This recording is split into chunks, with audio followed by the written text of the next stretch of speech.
強積金係香港打工仔其中一項最重要嘅投資項目。定期檢視同制定適當嘅投資策略，係為退休做好準備嘅重要一步。因此 ，BCT 會定期舉辦各類型嘅投資者教育活動，幫助大家作出適當嘅投資部署。面對2015年環球金融市場嘅新發展，BCT 會繼續定期舉辦投資講座，並邀請唔同嘅資產策略專家講解市場嘅最新發展同埋趨勢。今次我哋就邀請咗景順同埋富蘭克林鄧寶頓嘅代表，詳細介紹香港、人民幣債券同埋環球債券嘅最新經濟發展同埋投資機遇，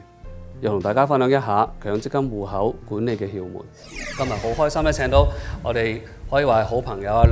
其中我哋嘅兩位基金經理。我哋個計劃裏邊呢 BCT 唔會自己落手落腳去做投資嘅，我哋完全呢係利用我哋啲基金經理咧係幫手咧去做投資。我哋用7位嘅基金經理，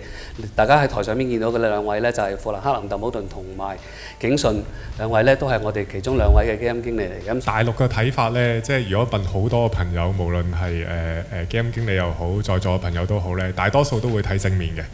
不過呢，有啲嘢需要留心翻呢，就係話譬如好似經濟嘅增長，頭先提過比預期低嘅係其實正常嘅喎，即係冇理由年年都係10幾個%增長噶嘛。咁所以其實係咪越高越好呢？咁樣咁我哋基金經理覺得呢，其實中國嘅經濟增長呢係會慢慢地冇以前咁高嘅。不過咧，最重要係一個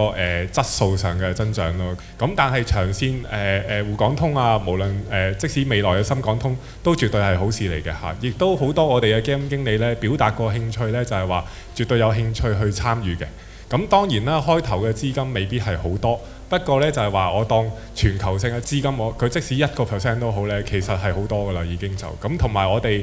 基金經理嘅特點就係話好多外資嘅基金經理，佢哋所投資嘅年期都係長啲嘅，好多時都係講緊唔係幾個月嘅，即係都係講緊3年5年。咁長遠嚟講呢，係應該對呢個中國咁波幅嘅股票市場呢，係應該有一個穩定嘅健康發展嘅。咁以前嘅情況呢，我諗有少少唔同，就係以前嘅中國呢，其實一路以嚟對嗰個減息呢都會有一啲戒心啦，就係話一路以嚟個通脹都係較為高。咁但係其實你見到呢，隨住一啲嘅譬如食品價格回落啦，好多嘅譬如你話房地產回落嘅情況之下呢，通脹呢已經唔再係中國政府擔心嘅問題。咁你如果睇翻最近嘅通脹呢，其實講緊1.4%，而你講緊個即係嗰個 nominal 嘅 interest rate， 其實你講係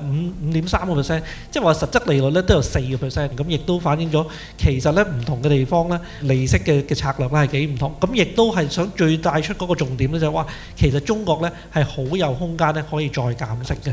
其實中國喺一個 low skill labour 啦，競爭力已經唔係咁大。咁我哋會中意一啲較為係個資本個開支係低啲嘅板塊啦。咁我諗其中一個係科技股啦。咁你見到呢1-2年啲科技股做得好好，咁亦都見到其實好多公司呢，亦都係可以吸取到美國嘅一啲經驗啦。咁喺中國亦都做得好成功。咁另一方面當然你見到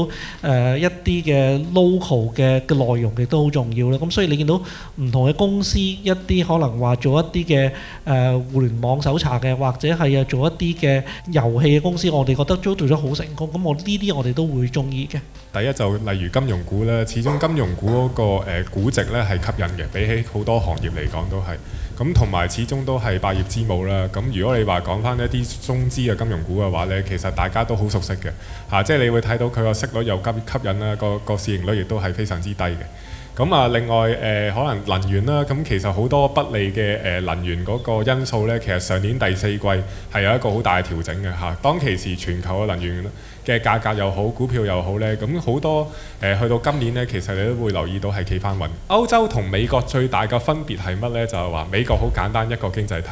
歐洲點解好似搞 QE 就複雜啲呢？因為佢好多經濟啊嘛佢好多國家。佢同一個措施係咪個個啱用呢？又未必喎即係你入邊有啲經濟唔錯嘅，好似德國咁樣有啲經濟又差啲嘅，可能意大利咁樣，有啲再差啲嘅希臘都有咁其實你同一個措施，大家去統籌呢個複雜性就喺呢度咁如果你講翻話歐洲嗰個量化寬鬆嘅話呢，其實我哋首先覺得係一件好事嚟㗎始終都咁你始終經濟唔好啊嘛，咁你總要做啲嘢㗎。咁而呢個量化寬鬆呢個規模有翻咁上下嘅話呢，咁其實第一就係話，起碼市場個 liquidity 嗰個流通性係充裕嘅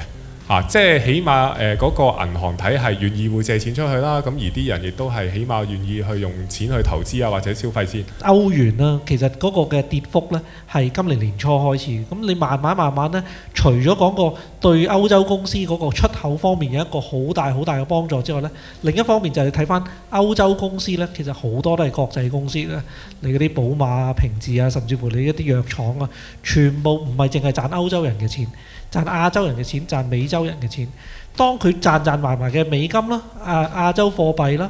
唔同嘅地方嘅貨幣轉化翻為歐羅，而歐羅喺一個咁低嘅水平之下呢，對佢本身個盈利呢有一個好大嘅改善。呢個呢就係我哋2年前呢見到日本 exactly 有呢個同樣嘅情況，就係話當個日元呢突然間喺一個好短嘅時間轉弱嘅時候呢，對佢本身公司個盈利呢係一個幾大嘅改善嘅。但係如果你睇翻其實人民幣呢，雖然對美元冇一個升幅，咁因為舊年其實美元實在係一個太強勢嘅情況之下呢，其實人民幣呢相對翻其他嘅貨幣呢都有一個幾大嘅升幅嘅。如果你睇翻比起加幣啦、美加即係英鎊啦、歐元咧，全部都有一個幾大嘅升幅，甚至乎啲亞洲貨幣咧，亦都有一個幾大嘅升幅。所以大家未必唔會有一個錯覺咧，就話即係人民幣處於一個弱勢。咁最主要因為美金太強，咁而人民幣其實相對差唔多所有嘅貨幣咧，其實都係一個 appreciation 喺度嘅。咁而其中一個令到人民幣強勢一個最大嘅優勢咧，就係話人民幣個息率啦。咁你如果睇翻人民幣一個嘅貨幣嘅息率咧，相對翻主要個貨幣咧，係一個非常之吸引嘅情況嘅。第一就係話個利率嘅預期啦，因為如果真係明知加息嘅，可以點做呢？咁其實基金經理可以調配佢組合嘅策略㗎嘛。有樣嘢叫存續期嘅嚇，咁啊其實咧透過咧減短個存續期咧，係可以令到嗰個利率敏感度減低。最簡單嘅策略啦，例如買啲高息啲嘅嘢，買啲年期短啲嘅嘢，咁已經可以做到㗎啦。第二個就係貨幣咯，好多人忽略咗就係話我買張債券，買個韓國債券，咁可能你留意張韓國債券明明冇乜點喐，點解輸錢？因為韓國貨幣跌咗啊嘛，係嘛？咁啊好多時咧股票基金都係㗎，咁只不過你股票上落大啊嘛，咁啊唔覺咯。咁但係債券咧，因為債券上落冇咁大，今時今日個貨幣上落咧可以都幾大㗎嚇。咁你債券上落幾個 %，貨幣又上落幾個 % 咧，咁嗰度啊好似佔咗一半㗎啦。咁所以貨幣嘅調配都係緊要嘅，而最後亦都要睇翻個信貸咯，因為其實 at the end 咁一張債券都係一張借據嚟啫，咁個債仔冇錢還，你俾幾高息都冇用㗎，係嘛？咁起碼都要知道就係話嗰個債仔個信貸質素係咩情況，改善嘅咁自然會升嚇。咁所以咧點解有陣時我哋會喺亞洲區嗰個持貨會多啲咧？就係話我哋覺得亞洲個基本因素唔錯，增長高，又唔係爭人咁多錢，咁佢個信貸質素好咯，咁所以就係話咧應該係會反映翻喺個價格上邊。相信聽完我哋 BCD 同2位專家嘅分析之後，